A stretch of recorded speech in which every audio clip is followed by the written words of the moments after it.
Good morning, Master Gardeners. We're in a condo looking at aeroponic gardening.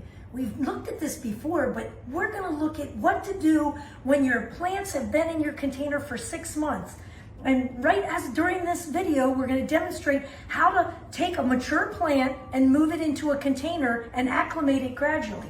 So Kath's going to go ahead and start doing this. She's been growing hydroponic plants, actually aeroponics, for a long time. She's much more accomplished at this than I am, and she can demonstrate what to do, and she's taught me a lot and gotten me to the point where I've fallen in love with these containers.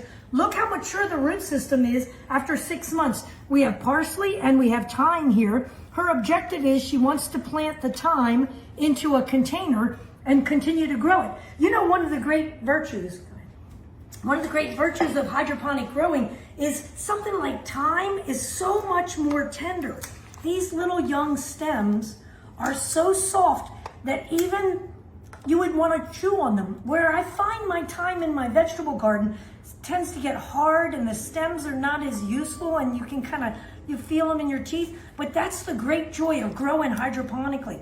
Although she has great natural light in her condominium here, these units can easily be used in a dark area and a dark space. If you really wanted to consolidate the light, you could actually hang some white papers around them. The light platform has multiple colors.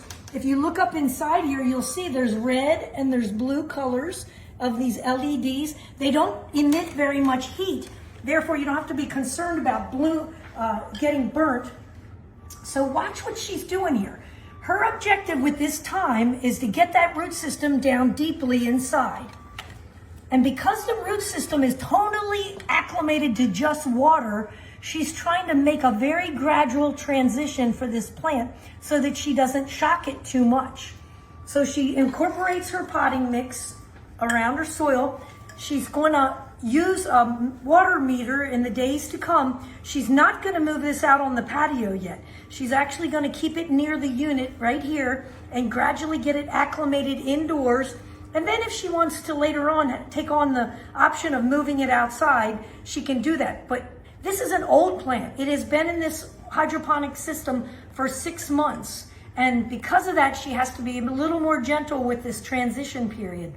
And we leave it in the plastic. Yep. So let me show you the little platforms. They're grown in little sponges. If you're not familiar with aeroponic growing, this is an actual little sponge. And they describe it as biodegradable. And when you're using them in these units, there's a plastic cage around them. Here's the cage that it's in to start with. So she has not removed any of that. And she just gently lifted it out. One of the concerns, there's a recirculating pump in here. Sometimes you'll find your root system gets down into your pump, and you have to be careful because when you lift your roots out, sometimes the little sponge that covers the filter comes out with it. So you got to be a little bit careful with those things. This parsley, she's just going to put right back in again. I think that's what her long-term objective is here. Oh, wrong way. There is a right and wrong way. She doesn't have it fully planted because as plants get mature, they're too crammed in here. So she doesn't have every one of her cells in here. So she's you just sow the seed back again down in the sponge and she drops it inside. And the cool things about these units is they're so idiot-proof, they'll tell you when to water and what to do. See it blinking down here? And it says add water. So these are foolproof. You don't have to really be a gardener to know how to use it because it'll tell you add water and it'll also tell you fertilizer.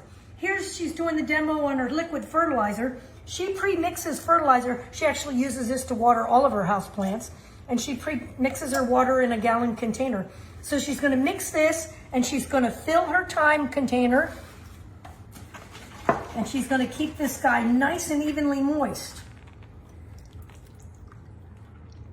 So there's a good bit of water going in there. She wants to keep it, she'll be monitoring it with this gauge to make sure it stays moist. And she'll do her measurements up near the plant itself. She's not gonna read the soil moisture out here. She's gonna read the soil moisture in the area where she knows that her roots are. So that's her long-term objective, keeping this just sitting near her plant light, getting it acclimated because she wants to eat it and have it in her kitchen.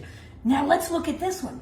This is one of the seedling platforms The seedling platforms have a lot more of these cells in them for starting seedlings.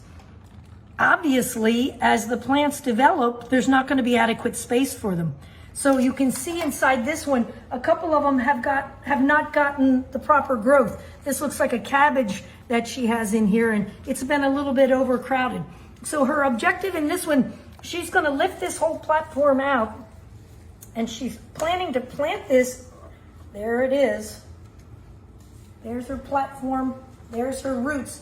She's going to move these directly into her vegetable garden. She's going to just gently lift them out, pull them in. And Kat, what was you're moving them directly into the vegetable garden, right? Mm-hmm. Right from here. Exactly. Yeah, she's not going to do any acclimating with this guy at all, except she's going to move it on their porch first. That's right. Yeah. I'm sorry. She is going to put this whole container outside on her patio for a couple days first. You know, you have to not only acclimate your plants to full sunshine, you got to acclimate them to air movement. So she has a morning sun facing patio. She'll take this whole unit and just leave it sit out on her patio for about 2 or 3 days and get the plants acclimated to air movement. And then she's going to shift them right into her vegetable garden area that she has in the city property here in the town. So anyway, these are really cool tips.